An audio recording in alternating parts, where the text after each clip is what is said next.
എഞ്ചിനീയറിൻ്റെ ടോപ്പിക്സിനകത്ത് അത്യാവശ്യം sub എഞ്ചിനീയറിൻ്റെ portion cover ചെയ്യുമ്പം നിങ്ങൾക്ക് ഇൻട്രസ്റ്റിംഗ് ആയിട്ട് വരുന്നത്, പഠിക്കാൻ കുറച്ചും കൂടെ താല്പര്യമായിട്ട് വരുന്നതും, അത്യാവശ്യം നിങ്ങൾ കുറച്ച് സർക്യൂട്ട്സൊക്കെ നിങ്ങളുടെ അക്കാഡമിക് കാലയളവിൽ തന്നെ സോൾവ് ചെയ്തിട്ടുള്ളതുമായിട്ടുള്ള കുറച്ച് ഏരിയയിലോട്ടാണ് നമ്മൾ വരുന്നത്. പക്ഷേ ഒരുപാട് സൂക്ഷിക്കേണ്ട ഒരു ഏരിയയും കൂടെ, പ്രോബ്ലംസ് കൂടുതൽ വരുന്ന ഏരിയയാണ്. പ്രത്യേകിച്ചും പി എസ് സിയുടെ ഈ അടുത്ത് കണ്ടുവരുന്ന ചോദ്യ പേപ്പറുകളിൽ മെയിനായിട്ടുള്ള പ്രശ്നമെന്ന് പറഞ്ഞാൽ ക്വസ്റ്റ്യൻസിലെ പടം തന്നിട്ട് ഫിഗർ തന്നിട്ടുള്ള ക്വസ്റ്റ്യൻസ് ചോദിക്കുന്നുണ്ട്. അങ്ങനെ ഫിഗർ തന്നിട്ട് ക്വസ്റ്റ്യൻസ് ചോദിക്കുമ്പോഴത്തേക്ക് കുറച്ചും കൂടെ പാടായിട്ടേ വരത്തുള്ളൂ, കുറച്ചും കൂടെ സോൾവ് ചെയ്യാൻ പ്രയാസപ്പെടും. കാരണം ഡയലോഗായിട്ട് ക്വസ്റ്റ്യൻ എഴുതി തരുമ്പോഴത്തേക്ക് ചോദിക്കാവുന്ന ക്വസ്റ്റ്യൻസിന് ഒരു ലിമിറ്റുണ്ട്. ഫിഗർ ഇട്ട് ക്വസ്റ്റ്യൻ ചോദിച്ചു കഴിഞ്ഞാൽ ഏത് രീതിയിൽ വേണമെങ്കിലും ചോദിക്കാം. എന്നാലും ഈ പറഞ്ഞ പോലെ ഒരു സബ് എഞ്ചിനീയർ ലെവൽ, ഡിപ്ലോമ ലെവലിന് പോളി ലെവലിന് മുകളിലോട്ട് ഉള്ള വലിയ ഒരു ഏരിയയിലോട്ട് പോകത്തില്ല. പക്ഷേ സബ് എഞ്ചിനീയർ ലെവലിന് പ്രിപ്പയർ ചെയ്യുമ്പോൾ എപ്പോഴും പോളി ലെവലെന്ന് മനസ്സിൽ ഉറപ്പിച്ച് പ്രിപ്പയർ ചെയ്യരുത്. അതിനേക്കാളും കുറച്ചും കൂടെ സേഫ് പോളി കഴിഞ്ഞു ബിടെക് എത്തിയതുമില്ല, അതിൻ്റെ നടുക്ക് നിൽക്കണം, ബിടെക്കിന് തൊട്ട് മുന്നേ ആയിട്ട് നിൽക്കണം പ്രിപ്പറേഷൻ. ഓക്കെയാണ്, അതും കൂടെ മനസ്സിൽ കണ്ടിട്ടാണ് നമുക്ക് കുറച്ച് ക്വസ്റ്റ്യൻസ് ചെയ്യാം. ക്വസ്റ്റ്യൻസ് ചെയ്യുന്നതിന് മുമ്പ് കുറച്ച് ബേസിക് കാര്യങ്ങൾ, ഇലക്ട്രിക് സർക്യൂട്ട്സിൻ്റെ കുറച്ച് ബേസിക് കാര്യങ്ങൾ നിങ്ങളോട് പറയാൻ ആഗ്രഹിക്കുന്നു. അതിലെ ഏറ്റവും ബേസിക് കാര്യം സർക്യൂട്ട്സ് ആൻഡ് നെറ്റ്വർക്ക്സ്, ഇത് തമ്മിലുള്ള വ്യത്യാസമാണ്. സർക്യൂട്ട് നെറ്റ്വർക്ക് മിക്ക ആൾക്കാർക്ക് അറിയാവുന്ന കാര്യമായിരിക്കും. ക്ലോസ്ഡ് പാത്ത് ആണെങ്കിൽ, ക്ലോസ്ഡ് പാത്ത് എന്തിൻ്റെ closed path? Closed path of elements. Elements എന്ന് പറഞ്ഞാൽ നമ്മളെ പീരിയോഡിക് ടേബിളിലുള്ള കെമിക്കൽ എലമെൻറ്റ്സ് ആണോ? അല്ല, ഇലക്ട്രിക്കൽ കമ്പോണൻസ്. ഇലക്ട്രിക്കൽ കമ്പോണൻസിൻ്റെ ഒരു ക്ലോസ്ഡ് പാത്തിനെയാണ് നമ്മൾ സർക്യൂട്ട് എന്ന് വിളിക്കുന്നത്. ആരാ ഇലക്ട്രിക്കൽ കമ്പോണൻസ് എന്ന് പറയുന്നത്? ഇലക്ട്രിക്കൽ കമ്പോണൻസ് എന്ന് പറഞ്ഞാൽ ബേസിക്കലി റെസിസ്റ്റൻസ്, ഇൻഡക്റ്റൻസ്, കപ്പാസിറ്റൻസ് ആണ്. പിന്നെ സർക്യൂട്ടിൽ ആര് കാണാം? സോഴ്സസും കാണാം. സോഴ്സസ് ഏതൊക്കെ സോഴ്സസ് കാണാം? വോൾട്ടേജ് സോഴ്സും കാണാം, കറണ്ട് സോഴ്സും കാണാം. ഓക്കെ ആണ്. അപ്പോൾ ബേസിക്കായിട്ട് ഈ കാര്യം ആദ്യം തൊട്ട് പറയുന്നതുകൊണ്ട് മാത്രം ഈ കാര്യങ്ങൾ പറയുന്നതാ. റെസിസ്റ്റൻസിൻ്റെ സിമ്പൽ നിങ്ങൾക്കറിയാം, യൂണിറ്റ് നിങ്ങൾക്കറിയാം. ഇൻഡക്റ്റൻസിൻ്റെ സിമ്പൽ നിങ്ങൾക്കറിയാം, എൽ എന്ന് പറയുന്നത് സെൽഫ് ഇൻഡക്റ്റൻസ് ആണ് എന്നും നിങ്ങൾക്കറിയാം. കപ്പാസിറ്റൻസിൻ്റെ യൂണിറ്റ് നിങ്ങൾക്കറിയാം, കപ്പാസിറ്റൻസിൻ്റെ സിമ്പലും നിങ്ങൾക്കറിയാം. ഓക്കെ, ഇതറിയാത്തതുകൊണ്ടല്ല ഞാൻ ഈ കാര്യങ്ങൾ പറഞ്ഞത്. വോൾട്ടേജ് സോഴ്സിനെ ജനറലി റെപ്രസെൻ്റ് ചെയ്യുക ഒരു പ്ലസ് മൈനസ് സിമ്പൽ വെച്ചിട്ടാണ്, അല്ലെങ്കിൽ ഒരു ബാറ്ററി സിമ്പൽ വെച്ചിട്ടാണ്. ഇത് ഡി സി വോൾട്ടേജ് സോഴ്സിൻ്റെ സിമ്പലാണ്. ഒരു സർക്യൂട്ടിലേക്ക് ഇത്ര വോൾട്ടേജ് കോൺസ്റ്റൻ്റ് ആയിട്ട് സപ്ലൈ ചെയ്യാൻ പറ്റുന്ന മനുഷ്യനെയാണ് നമ്മൾ വോൾട്ടേജ് സോഴ്സ് എന്ന് വിളിക്കുക. ഒരു സർക്യൂട്ടിലോട്ട് കറണ്ട് കോൺസ്റ്റൻ്റ് ആയിട്ട് സപ്ലൈ ചെയ്യാൻ പറ്റുന്ന ഒരാളെയാണ് നമ്മൾ കറണ്ട് സോഴ്സ് എന്ന് വിളിക്കുക. കറണ്ട് സോഴ്സിൻ്റെ സിമ്പൽ ഇതാണ്. ഒരു വട്ടത്തിനകത്ത് ഒരു ആരോ വരച്ചിട്ടായിരിക്കും കറണ്ട് സോഴ്സിന് റെപ്രസെൻ്റ് ചെയ്യുക. ഡി സി കറണ്ട് സോഴ്സിനും മിക്ക സ്ഥലങ്ങളിലും എ സി കറണ്ട് സോഴ്സിനെയും ഇതേ സിമ്പൽ വെച്ച് തന്നെയാണ് റെപ്രസെൻ്റ് ചെയ്യുന്നത്. സോഴ്സ് അപ്പം വോൾട്ടേജ് സോഴ്സ് എന്ന് പറഞ്ഞുകൊണ്ട്, കറണ്ട് സോഴ്സ് എന്ന് പറഞ്ഞുകൊണ്ട്. Sources can be divided into voltage sources or current sources. ഇവിടെ നമ്മൾ ഡി സിയുടെ കാര്യം മാത്രമേ ജനറൽ ആയിട്ട് പറഞ്ഞിട്ടുള്ളൂ. ഇതാ ഡി സി വോൾട്ടേജ് സോഴ്സിൻ്റെ സിമ്പലാണ് വരച്ചേക്കുന്നത്. അതുപോരാ എ സി വോൾട്ടേജ് സോഴ്സിൻ്റെ സിമ്പലും കൂടെ വരയ്ക്കണം, സിമ്പലും കൂടെ അറിയണം. എ സി വോൾട്ടേജ് സോഴ്സ് ഇതാണ്. എ സി വോൾട്ടേജ് സോഴ്സിൻ്റെ സിമ്പലാകുമ്പം പഴയതുപോലെ ഒരു വട്ടമൊക്കെ അതുപോലുണ്ട്. വട്ടത്തിനകത്ത് ഒരു സൈൻ വേവിൻ്റെ സിമ്പലും കൂടെ കാണും. അത് കണ്ടാൽ മനസ്സിലായിക്കൊണ്ട് സപ്ലൈ കൊടുത്തേക്കുന്നത് എ സി ആണ്. എ സി കറണ്ട് സോഴ്സിൻ്റെ സിമ്പല് ചില ക്വസ്റ്റ്യൻ പേപ്പറിലൊക്കെ ഇങ്ങനെ തന്നെ വരച്ചിട്ടുണ്ട്. അല്ലെങ്കിൽ ഇവിടെ ഒരു സൈൻ വേവ് വരച്ചിട്ട് 10∠0 ആംപിയർ എന്നൊക്കെ എഴുതും. ആംഗിളും കൂടെ വന്ന എന്തുകൊണ്ടാണ്? എ സി ആയതുകൊണ്ടാണ്. അത്തരം കാര്യങ്ങളിലോട്ടൊക്കെ എ സിക്ക് ആംഗിളും കൂടെ വന്ന എന്താണെന്നുള്ള കാര്യങ്ങളിലോട്ടൊക്കെ നമുക്ക് എത്താം. ഞാനൊരു റെപ്രസെൻറ്റേഷൻ കാണിച്ച് തന്നു എന്ന് മാത്രമേ ഉള്ളൂ. അപ്പം സർക്യൂട്ട്സിൽ ഉള്ള ബേസിക് ആൾക്കാർ എവരൊക്കെയാണ്? സർക്യൂട്ടിൽ സോഴ്സുകൾ ഉണ്ടാകാം, അത് വോൾട്ടേജ് സോഴ്സ് ആകാം, കറണ്ട് സോഴ്സ് ആകാം. അതുകൂടാതെ ഇലക്ട്രിക്കൽ എലമെൻറ്റ്സ് ആയ electrical components, basic building blocks of an electric circuit is electric components R, L and C. Resistance, inductance and capacitance ഇവരൊക്കെ ചേരുന്ന ഒരു ക്ലോസ്ഡ് പാത്തിനെയാണ് നമ്മൾ ഇലക്ട്രിക് സർക്യൂട്ട് എന്ന് വിളിക്കുക. ഈ സർക്യൂട്ട് ക്ലോസ്ഡ് ആയിരിക്കണമെന്ന് നിർബന്ധം ഇല്ലെങ്കിൽ, ഉദാഹരണത്തിന് ഒരു പടം വരയ്ക്കാം.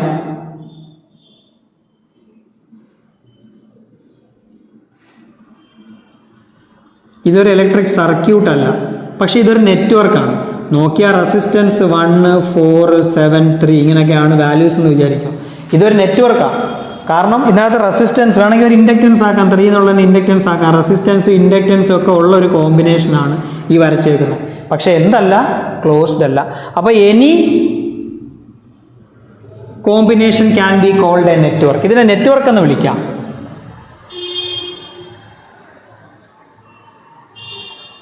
വേറൊരു എക്സാമ്പിളായിട്ട് ഒരു റെസിസ്റ്റൻസും ഇൻഡക്റ്റൻസും ഉള്ള ഒരു പടം, ഒരു വോൾട്ടേജ് സോഴ്സും ഉണ്ട്. ഇത് 5 ഓം, ഇത് 10 ഹെൻറി, ഇത് 100 വോൾട്ട്. ഇതൊരു സർക്യൂട്ടാണ്. Because it is a closed path. Electrical കമ്പോണൻസിൻ്റെ ഒരു ക്ലോസ്ഡ് പാത്തിനെയാണ് നമ്മൾ സർക്യൂട്ട് എന്ന് വിളിക്കുക. ഇത് സർക്യൂട്ടുമാണ്, നെറ്റ്വർക്കുമാണ്. ഏത് പാത്തിനെ വേണമെങ്കിലും നെറ്റ്വർക്ക് എന്ന് വിളിക്കാം. Any path can be called a network. അടഞ്ഞതോ തുറന്നതുമായ ആരെ വേണമെങ്കിലും നെറ്റ്വർക്ക് എന്ന് വിളിക്കാം. പക്ഷെ സർക്യൂട്ട് എന്ന് പേര് പറഞ്ഞ് വിളിക്കണമെങ്കിൽ it should be a closed path. Closed ആയിട്ടുള്ള ആളെ മാത്രമേ നമ്മൾ സർക്യൂട്ട് എന്ന് പേര് പറഞ്ഞ് വിളിക്കുകയുള്ളൂ. ഓക്കെയാണ്, ആ കാര്യം മറക്കരുത്. ഇത് ഏറ്റവും ബേസിക് കാര്യമാണ്, നിങ്ങൾക്ക് മിക്കവാറും അറിയാവുന്ന കാര്യമായിരിക്കും. അതുകൊണ്ട് ഞാൻ അതിൻ്റെ ബേസിക് കാര്യം തുടങ്ങേണ്ട സ്ഥലത്ത് ഈ കാര്യം പറയേണ്ടതുകൊണ്ട് മാത്രം പറഞ്ഞതേ ഉള്ളൂ. നിങ്ങൾക്ക് അറിയത്തില്ല എന്ന് വിചാരിച്ച് പറഞ്ഞല്ല, ഓർമ്മയില്ലാത്തവർക്ക് വേണ്ടി മാത്രം പറഞ്ഞു എന്ന് കരുതിയാൽ മതി. സോഴ്സുകളുടെ സിമ്പലും കൂടെ ഓർത്തിരിക്കുക. കാരണം പടം തന്നിട്ട് പ്രോബ്ലം ചോദിച്ചാൽ ഏത് സോഴ്സാണെന്നും കൂടെ അറിഞ്ഞാൽ നമുക്ക് കുറച്ചും കൂടെ ഉപകാരമായിരിക്കും. അടുത്ത നമ്മൾ പറയാൻ പോകുന്നത് കിർച്ചോഫ് ലോയെ പറ്റിയാണ്. Kirchhoff's loss. കിർച്ചോഫിന് 2 നിയമങ്ങളാണ് ഉള്ളത്, നിങ്ങൾക്കറിയാം. Kirchhoff's voltage law, Kirchhoff's current law. ഈ ലെവലിലൊക്കെ ചോദിക്കാൻ പറ്റിയ ക്വസ്റ്റ്യൻ. ഇതിൻ്റെ സ്റ്റേറ്റ്മെൻ്റ് ഒന്നും ചോദിക്കാൻ ചാൻസ് ഇല്ല. പക്ഷേ Kirchhoff current law is the illustration of, നേരത്തെ കേട്ടിട്ടുള്ള കാര്യമായിരിക്കും, illustration of law of conservation of charge.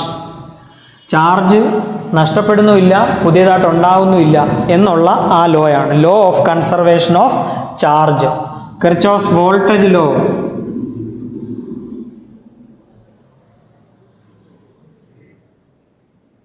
Law of conservation of എനർജിയുടെ എക്സാമ്പിളാണ്.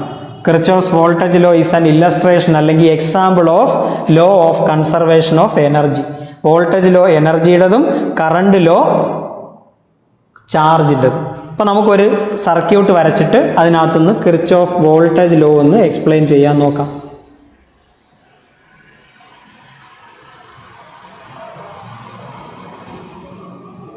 ഇതൊരു സർക്യൂട്ടാണ്. ഇതിലെ കറണ്ട് ഫ്ലോ എന്ന് പറയുന്നത് പോസിറ്റീവിൽ നിന്ന് പുറത്തേക്ക് ഇറങ്ങിപ്പോകുന്ന രീതിയിലായിരിക്കും. കറണ്ട് ഇവിടെ എല്ലാം കറങ്ങിയിട്ട് തിരിച്ച് ഈ നെഗറ്റീവ് ടെർമിനലിൽ വന്ന് കയറും. ഇങ്ങനെ തന്നെ കറണ്ടിന് ഡയറക്ഷൻ ഇട്ട് പഠിച്ചാൽ നമുക്ക് പിന്നെയുള്ള മുന്നോട്ട് പോകുമ്പോൾ ഉള്ള പ്രോബ്ലംസ് ചെയ്യാനും എളുപ്പമായിരിക്കും.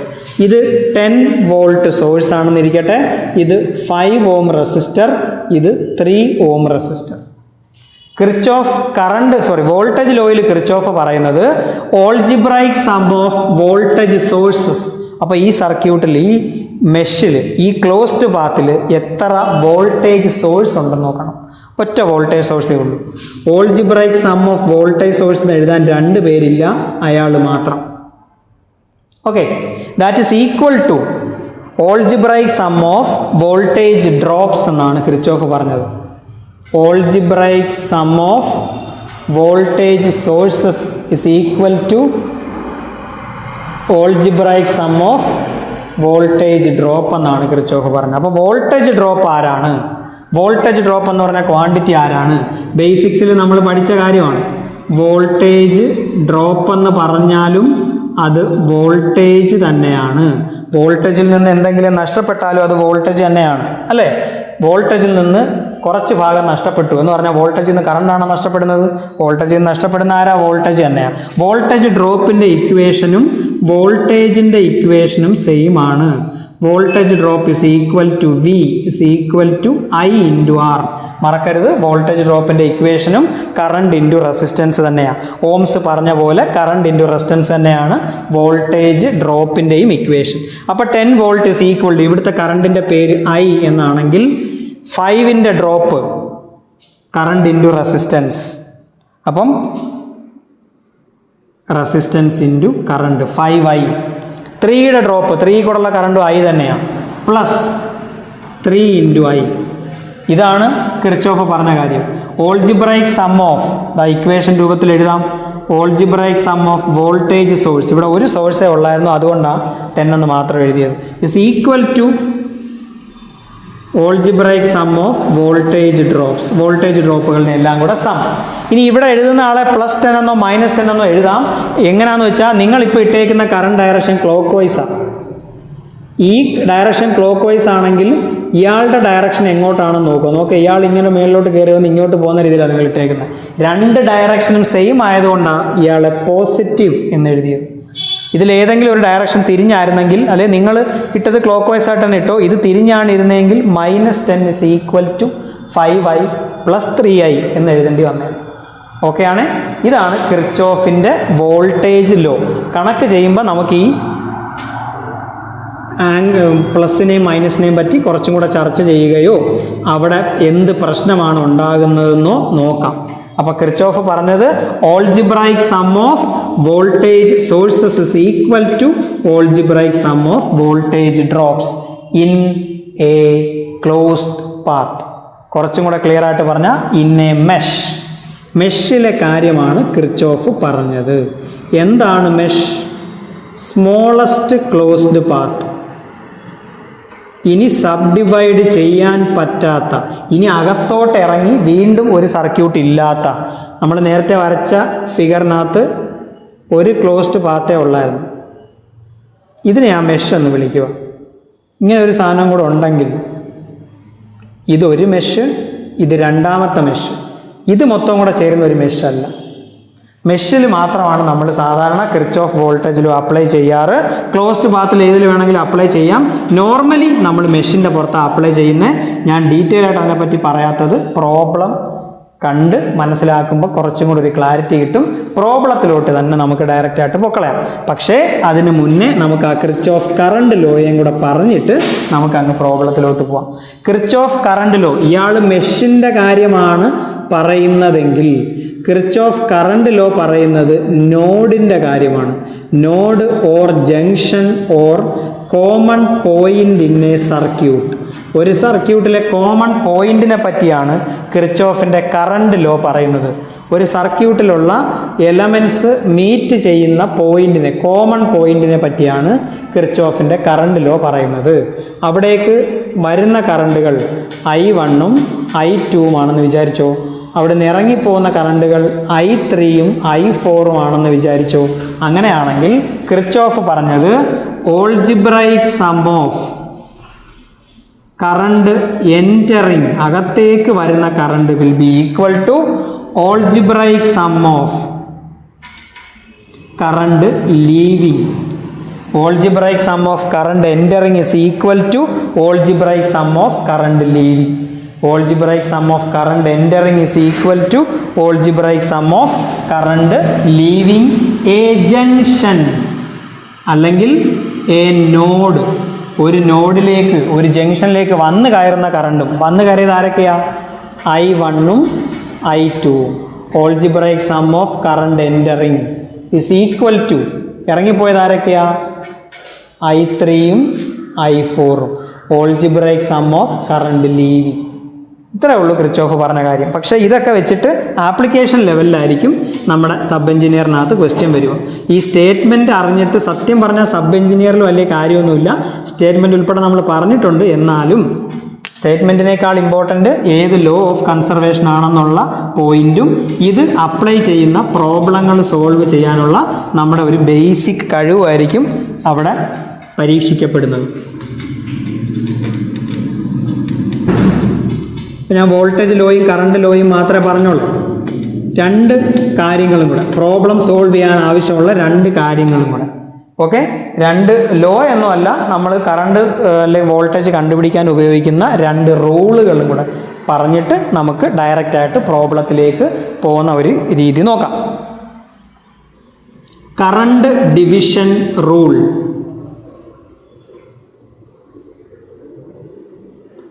Current division rule. കറണ്ട് എങ്ങനെയാണ് ഡിവൈഡ് ചെയ്യുന്നത് നോക്കണം. സീരീസ് സർക്യൂട്ടുകളിൽ കറണ്ട് സെയിം ആയിരിക്കുമെന്ന് നമ്മൾ ബേസിക്സ് പഠിച്ചിട്ടുണ്ട്. അതുകൊണ്ട് തന്നെ കറണ്ട് ഡിവൈഡ് ചെയ്യണമെങ്കിൽ പാരലൽ സർക്യൂട്ടിലായിരിക്കും ഡിവൈഡ് ചെയ്യുന്നത്. ഓക്കെ, ബേസിക് ഇക്വേഷൻ എഴുതാൻ വേണ്ടി മാത്രമാണ് ഞാൻ ഈ പടം വരച്ചേ.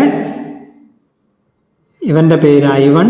ഈ കറണ്ട് രണ്ടായിട്ട് മുറിഞ്ഞു പോകുന്നു എന്ന് മനസ്സിലാക്കാൻ ഇനി പ്രത്യേകം വലിയ ബുദ്ധിയുടെ ഒന്നും ആവശ്യമില്ല. രണ്ട് വഴി ഉണ്ടെങ്കിൽ കറണ്ട് രണ്ടായിട്ട് മുറിഞ്ഞു പോവും. ഇവിടുത്തെ റെസിസ്റ്റൻസിൻ്റെ പേര് R1 എന്നും ഇയാളുടെ പേര് R2 എന്നുമാണെങ്കിൽ നമുക്ക് വേണ്ട കറണ്ട് I1 ആണെങ്കിൽ I1 is equal to, equation എഴുതാം. ഇക്വേഷൻ എഴുതിയിട്ട് ബേസിക് കാര്യം പറഞ്ഞിട്ട് പിന്നെ ഫുൾ ഇക്വേഷൻ എഴുതാം. I1 is equal to total current into opposite branch resistance by sum of individual resistances. ചുരുക്കം പറഞ്ഞാൽ നിങ്ങളുടെ I1 എന്ന് പറഞ്ഞ കറണ്ട് കണ്ടുപിടിക്കാൻ ടോട്ടൽ കറണ്ട്, ആരാ ടോട്ടൽ കറണ്ട്? മൊത്തത്തിൽ വന്ന കറണ്ട് I ആണ്. I ഇൻറ്റു നിങ്ങൾക്ക് വേണ്ടിയിരുന്നത് ഏത് ബ്രാഞ്ചിലെ കറണ്ട് I1? ഈ ബ്രാഞ്ചിൽ. മറ്റേ ബ്രാഞ്ച് ആരാ? Opposite branch R2. ആ റെസിസ്റ്റൻസിനെ കൊണ്ട് മൾട്ടിപ്പിൾ ചെയ്യണമെന്നാണ് പറഞ്ഞേക്കുന്നത്. I into R2 by sum of individual, രണ്ട് പേരുടെയും കൂടെ സം. ഇത്രയേ ഉള്ളൂ. ഇതാണ് കറണ്ട് ഡിവിഷൻ റൂൾ. ഓക്കെ ആണ്. കറണ്ട് ഡിവിഷൻ റൂൾ ചെയ്യുമ്പം, ഒരു പ്രോബ്ലത്തിൽ കറണ്ട് ഡിവിഷൻ റൂൾ അപ്ലൈ ചെയ്യുമ്പം ശ്രദ്ധിക്കേണ്ട ഏറ്റവും മിനിമം കാര്യം, ഒരു കറണ്ട് രണ്ട് റെസിസ്റ്റൻസിൻ്റെ പുറത്ത് ഡിവൈഡ് ചെയ്യുന്നത് പോലെ വേണം നമ്മൾ എത്തിക്കാൻ. കറണ്ട് രണ്ട് റെസിസ്റ്റൻസിൻ്റെ, രണ്ടിൽ കൂടുതൽ റെസിസ്റ്റൻസ് ഉണ്ടെങ്കിൽ രണ്ടെണ്ണമായിട്ട് ചുരുക്കിയിട്ട് വേണം ചെയ്യാൻ. പ്രോബ്ലം എത്തുമ്പോൾ മനസ്സിലാവും എന്തിനാണ് ഞാൻ ഇങ്ങനെയൊക്കെ പറഞ്ഞ് നിങ്ങൾ ചിന്തിക്കുന്നുണ്ടായിരിക്കും. പക്ഷേ ഒരു പ്രോബ്ലം എത്തുമ്പോഴേ നമുക്കത് കൃത്യമായിട്ട് പിടികിട്ടത്തുള്ളൂ. ഏതായാലും കറണ്ട് ഡിവിഷൻ റൂള് നമ്മൾ ഇവിടുന്ന് പഠിച്ചിട്ടുണ്ട്. വോൾട്ടേജ് ഡിവിഷൻ റൂളും കൂടെ പഠിച്ചിട്ട് നമുക്ക് പ്രോബ്ലം സോൾവിങ്ങിൻ്റെ ഏരിയയിലോട്ട് പോവാം. നോക്കാം വോൾട്ടേജ് ഡിവിഷൻ റൂൾ എന്താണ്. ഒരു വോൾട്ടേജ് സോഴ്സ് ഉണ്ട്. വോൾട്ടേജ് ഡിവൈഡ് ചെയ്യുന്ന സർക്യൂട്ട് സീരീസ് സർക്യൂട്ട് ആയിരിക്കുമെന്ന് ഇനി പറഞ്ഞു തരേണ്ട ആവശ്യമില്ലായിരിക്കും. വോൾട്ടേജ് സോഴ്സ് V, റെസിസ്റ്റൻസുകൾ R1ഉം R2ഉം, ഇവൻ്റെ വോൾട്ടേജിനെ V2 എന്നും ഇയാളുടെ വോൾട്ടേജിനെ V1 എന്നും വിളിക്കാം. നിങ്ങൾ കൊടുക്കുന്ന ഈ വോൾട്ടേജ് തന്നെ ആയിരിക്കും മുറിഞ്ഞ് രണ്ടായിട്ട് V1നും V2നും കിട്ടുക. നിങ്ങൾ കൊടുക്കുന്ന ആ വോൾട്ടേജ് തന്നെ ആയിരിക്കും മുറിഞ്ഞ് V1നും V2നും കിട്ടുന്നത്. ഓക്കെ, അപ്പോൾ നമുക്ക് നോക്കാം എങ്ങനെയാണ് ഡിവൈഡ് ചെയ്യുന്നത് എന്നുള്ളത് നമുക്ക് നോക്കാം. നിങ്ങൾക്ക് വേണ്ടത് V2 R2ൻ്റെ വോൾട്ടേജാണ് നിങ്ങൾക്ക് വേണ്ടതെങ്കിൽ വോൾട്ടേജ് ഡിവിഷൻ റൂൾ പറയുന്നത് V2 is equal to total voltage into ആരുടെ വോൾട്ടേജ് ആണോ വേണ്ടത് സെയിം റെസിസ്റ്റൻസ്. കറണ്ട് ഡിവിഷൻ റൂളിൽ അത് ഓപ്പോസിറ്റ് ബ്രാഞ്ച് റെസിസ്റ്റൻസ് ആയിരുന്നു. Total voltage into same resistance by sum of individual resistances. That is V2 എന്ന് പറയുന്നത് total voltage V into V2 ആരുടെ voltage? നിങ്ങൾക്ക് വേണ്ടത് ആരുടെ വോൾട്ടേജ്? R2ൻ്റെ. അതേ റെസിസ്റ്റൻസ് കൊണ്ട് തന്നെ മൾട്ടിപ്ലൈ ചെയ്യണമെന്നാണ് പറഞ്ഞേക്കുന്നത്. V into R2 by R1 plus R2. റെസിസ്റ്റൻസുകളുടെ സം ആയിരിക്കും ഡിനോമിനേറ്ററിൽ. അത് കറണ്ട് ഡിവിഷൻ റൂളിലും വോൾട്ടേജ് ഡിവിഷൻ റൂളിലും ഒരേപോലെയാണ്. ഡിനോമിനേറ്ററിൽ റെസിസ്റ്റൻസിൻ്റെ സം ആണുള്ളത്. പക്ഷേ total current into opposite branch resistance, ഇവിടെ total voltage into same resistance. ആരുടെ വോൾട്ടേജ് ആണോ വേണ്ടത് അതേ റെസിസ്റ്റൻസിനെ കൊണ്ട് മൾട്ടിപ്ലൈ ചെയ്യുക. കറണ്ട് ഡിവിഷൻ റൂളിൽ ആരുടെ കറണ്ട് ആണോ വേണ്ടത് മറ്റേ ബ്രാഞ്ചിൽ ഓപ്പോസിറ്റ് ബ്രാഞ്ചിലെ കറണ്ട് കൊണ്ട് വേണം മൾട്ടിപ്ലൈ ചെയ്യാനായിട്ട്. ആ രണ്ട് കാര്യങ്ങളും ഒന്ന് ഓർത്താൽ ഏകദേശം കറണ്ട് ഡിവിഷൻ റൂളും വോൾട്ടേജ് ഡിവിഷൻ റൂളും ഇക്വേഷൻ അറിയാം എന്ന് പറയാം. പക്ഷേ ഇതൊക്കെ ഒരു സർക്യൂട്ടിലോട്ട് വരുമ്പോഴത്തേക്ക് ഒന്ന് അപ്ലൈ ചെയ്ത് നോക്കുമ്പോഴേ മനസ്സിലാവും പ്രാക്ടിക്കലായിട്ട് എന്തൊക്കെ പ്രോബ്ലങ്ങൾ നമുക്ക് നേരിടാം. അപ്പോൾ ആ പ്രാക്ടിക്കൽ പ്രോബ്ലംസിനെയും കൂടെ നേരിടാനുള്ള വഴി എന്ന് പറഞ്ഞാൽ പ്രോബ്ലം ചെയ്ത് നോക്കുകയാണ്. അപ്പോൾ ഇനി വരുന്ന സെഷൻസിൽ നമ്മൾ ഡിസ്കസ് ചെയ്യുന്ന അല്ലെങ്കിൽ ഡീൽ ചെയ്യുന്നത് ഇതിൻ്റെ പ്രാക്ടിക്കലായിട്ടുള്ള പ്രോബ്ലങ്ങൾ എങ്ങനെ ചെയ്യാം